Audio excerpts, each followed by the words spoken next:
Je suis Vassiliki Diabaté, secrétaire général et administrateur délégué du réseau des chambres des experts européens, département Afrique de l'Ouest.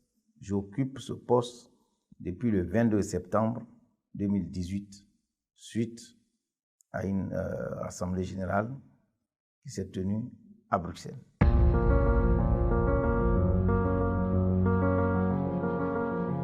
Le RCEDEAO est un pool d'experts.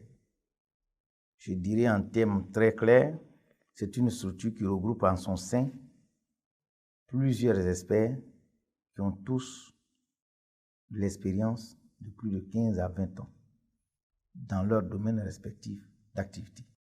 Et en tant que tel, nous avons développé les idées qui nous permettent aujourd'hui de nous mettre à la disposition de nos compatriotes dans les pays avec lesquels nous avons des accords de siège.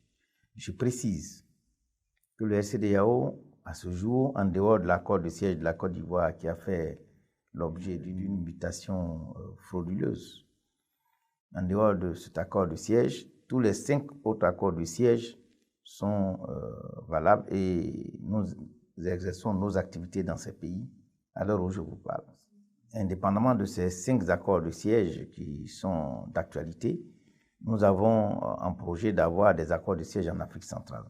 Et ce projet est beaucoup avancé.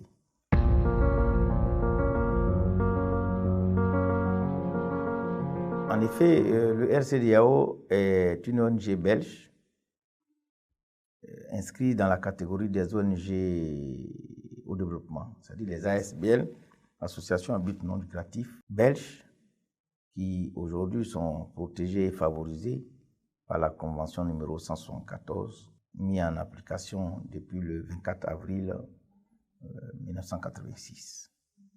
Donc, fort de cet avantage que nous avons, nous voulons nous mettre aujourd'hui au service des pays en voie de développement et des pays émergents dans plusieurs domaines d'activité. Mais je ne citerai que 3 domaines. L'appui au développement, la lutte contre le chômage, l'autonomisation des jeunes, dans tous les domaines d'activité qui sont porteurs et qui sont rémunérateurs, afin d'éviter que l'exode rural s'accentue dans les pays en voie de développement. Nous utilisons aussi les voies les plus classiques, c'est-à-dire la sensibilisation par la formation, la sensibilisation au niveau éducatif, la sensibilisation au niveau rural. Tout ceci pour dire aux jeunes gens d'arrêter d'aller sur l'eau parce que c'est une aventure très ambiguë dont les conséquences sont très douloureuses et pour eux-mêmes et pour les familles. L'avantage que nous avons encore, c'est que, étant en Belgique, où nous avons sur place le Centre national de coopération au développement, qui est la fêtière des ONG, je pense qu'une fois que nous aurons notre adhésion à cette grosse structure, je pense que nous pourrons faire assez pour la population dans le monde entier. Aussi, je voudrais dire que nous allons très bientôt rentrer aussi au Conseil de l'Europe, où se trouvent les ONG. Avec le Conseil de l'Europe, nous pensons que nous aurons plusieurs appuis pour aider nos partenaires au développement, nos partenaires sociaux tels que les ONG avec lesquels nous avons un partenariat gagnant-gagnant.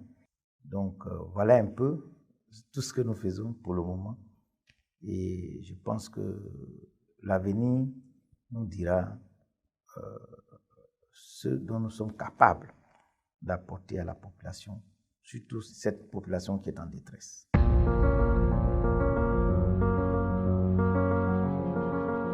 Je voudrais dire à la jeunesse qu'il ne faudrait pas qu'elle soit désespérée de leurs dirigeants. Les conflits dans le monde ont engendré assez de problèmes.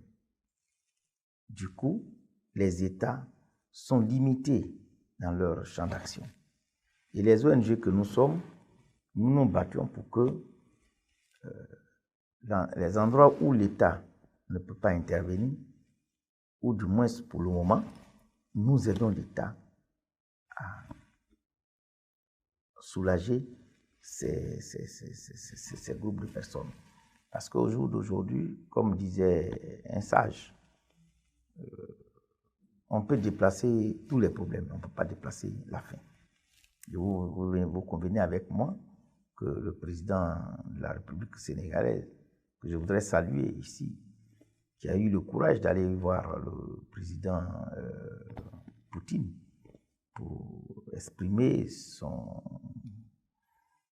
ses angoisses vis-à-vis de la crise alimentaire qui frappe aujourd'hui l'Afrique, compte tenu de cette guerre qui se passe en Ukraine.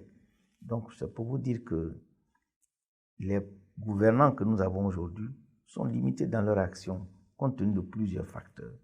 Et moi-même, je suis un ancien des cabinets ministériels et présidentiels, donc je sais de quoi je parle. Toutes les fautes ne sont pas attribuées aux gouvernants. Il y a plusieurs facteurs qui rentrent en ligne de compte, qui font aujourd'hui que la vie est devenue chère. Donc, la seule porte de sortie que nous leur proposons, c'est suivre nos formations et puis nous allons trouver les appuis, les aides pour qu'ils puissent réaliser leurs projets afin de subvenir à leurs besoins et nourrir leur famille.